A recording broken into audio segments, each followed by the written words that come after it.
En la antigua Roma, la mayor parte de la sociedad seguía la filosofía estoica y, entre los autores conservados, solo Horacio y Lucrecio no son estoicos. El resto sí siguen las doctrinas estoicas. Pero, ¿cómo acaso sigue toda la sociedad romana el estoicismo? ¿Cómo consiguió penetrar a tal nivel en la sociedad romana? Vamos a resolver estas cuestiones. En el siglo IV a.C. hay un gran cambio social en Grecia. Filipo II de Macedonia había subyugado a las ciudades griegas bajo su mando, y, en el 366 a.C., su hijo, Alejandro Magno, lo sucedió en el trono, conquistando a los persas, egipcios y avanzando hasta la India. En el 323 a.C. falleció, por causas todavía debatidas si bien se aceptan generalmente las causas naturales. Y tras su muerte, los diádocos se enzarzaron en diversas guerras para establecer cada uno sus propias satrapías, que son como reinos. La ciudad de la antigua Grecia mejor conservada a través de documentos históricos es Atenas. Junto con Esparta es la polis sobre la que más sabemos. Es antonomásica la relación de la democracia con la Grecia antigua, pero sobre todo pensamos en Atenas. Antes de llegar Filipo II a conquistarla, hubo debates en la asamblea sobre si debían rendir la ciudad a los macedonios, el país comandado por Filipo, o luchar contra ellos.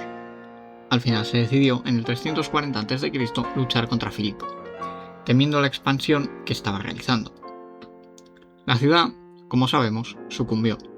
Así, como súbditos de Filipo II, la democracia no se podía realizar, matándola en el proceso. En este contexto es en el que nos tenemos que mover. Toda la filosofía ateniense y griega se había desarrollado con la idea de la política en mente. Sócrates, Platón, los sofistas, todos se centran en la idea de la palabra y la verdad. La palabra que se usa en la asamblea y la verdad porque lo importante, según Sócrates, no es convencer, sino convencer de la verdad.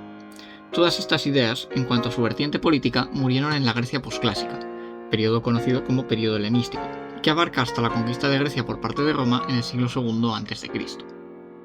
Hasta tal punto se mató a la democracia que comenzó a haber de nuevo poemas sobre temas personales, que no existían desde el siglo VI, desapareciendo durante todo el siglo V. Así observamos que Grecia se ha quedado sin siquiera un solo modelo moral que seguir ante la implantación de la tiranía y la pérdida de la democracia, por lo que los griegos se ven en la obligación de crear nuevos modelos. En concreto sobresalen tres: cinismo, epicureísmo y estoicismo. El cinismo se llama así por la palabra griega para perro, kion, lo que nos da una idea de la opinión que se tenía sobre ellos en la antigüedad, y cuya connotación negativa ha pasado hasta nuestros días. Creado por Antístenes en la segunda mitad del siglo IV a.C., no es relevante para este vídeo, pero de manera muy resumida, el cinismo trata de vivir con lo mínimo necesario. Luego está el epicureísmo, muy mal interpretado históricamente y creado por Epicuro a finales del siglo IV a.C. Si alguien ha estudiado el epicureísmo en la escuela, es probable que se lo hayan explicado como una cosa muy parecida al hedonismo, la búsqueda del placer.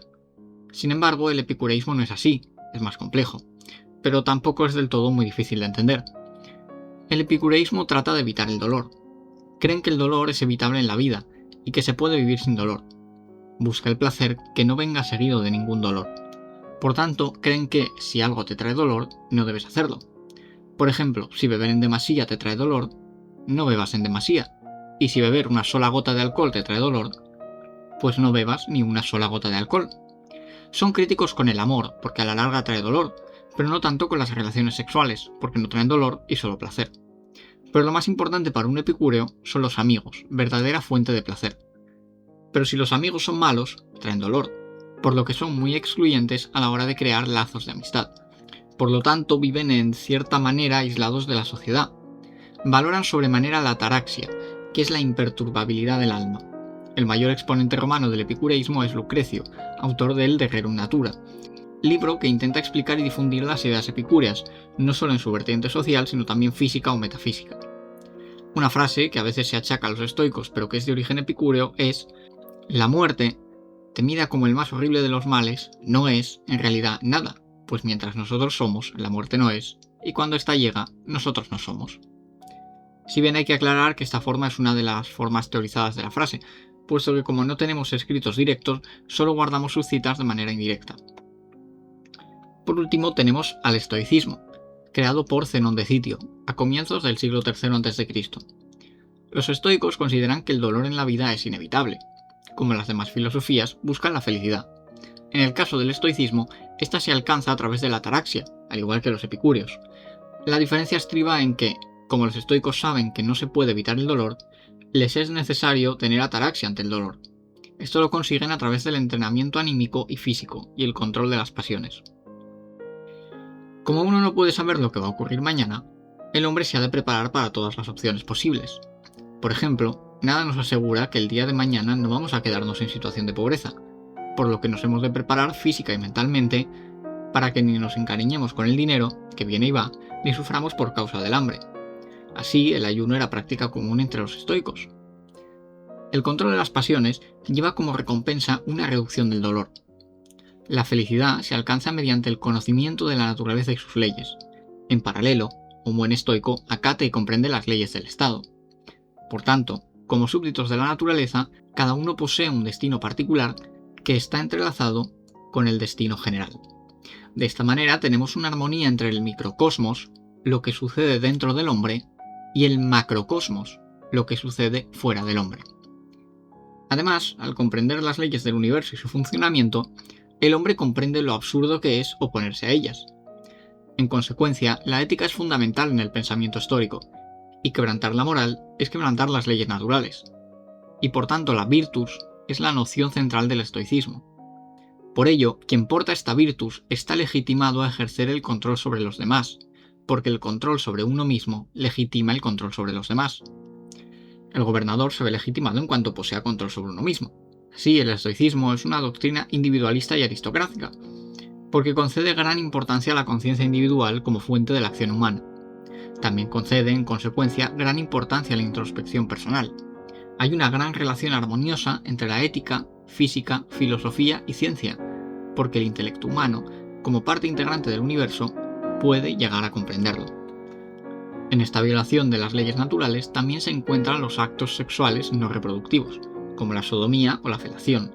Esto en general chocó con las costumbres romanas, también importadas de Grecia, que adquirieron fama rápidamente, como el uso de esclavos masculinos jóvenes para la satisfacción de deseos sexuales, aunque estas prácticas ocurrían en la clase adinerada, que era la que podía poseer esclavos domésticos. El cinismo tuvo en general mala fama entre los antiguos, pero los estoicos y epicúreos se debatieron el liderazgo social en la época. Esta batalla la acabó ganando el estoicismo. Ya cuando Roma, en el siglo II a.C., conquistó Grecia, la victoria estaba prácticamente decidida, aunque encontremos epicúreos romanos como el mencionado Lucrecio. La victoria era fácil de prever. Al fin y al cabo tenemos a dos filosofías contrapuestas, una que incita a sus seguidores a cerrarse en círculos muy íntimos y otra que hace ver a la gente que tienen un lugar en el mundo y un papel que representar, que tienen que hacer lo mejor que puedan. Los estados, obviamente, eligieron promocionar la segunda. Además, el estoicismo es una de esas filosofías que uno puede seguir sin saberlo siquiera. La base del estoicismo es saber que cada uno tiene un lugar en el mundo y debe adaptarse a él, conclusión a la que no es difícil llegar incluso si uno carece completamente de educación filosófica. Por estas razones, el estoicismo entró en la sociedad romana, y lo hizo hasta tal punto que se creó lo que se llama estoicismo popular, que se impuso como moral imperante en Occidente hasta el siglo XX. El estoicismo popular es la realización práctica de la moral estoica.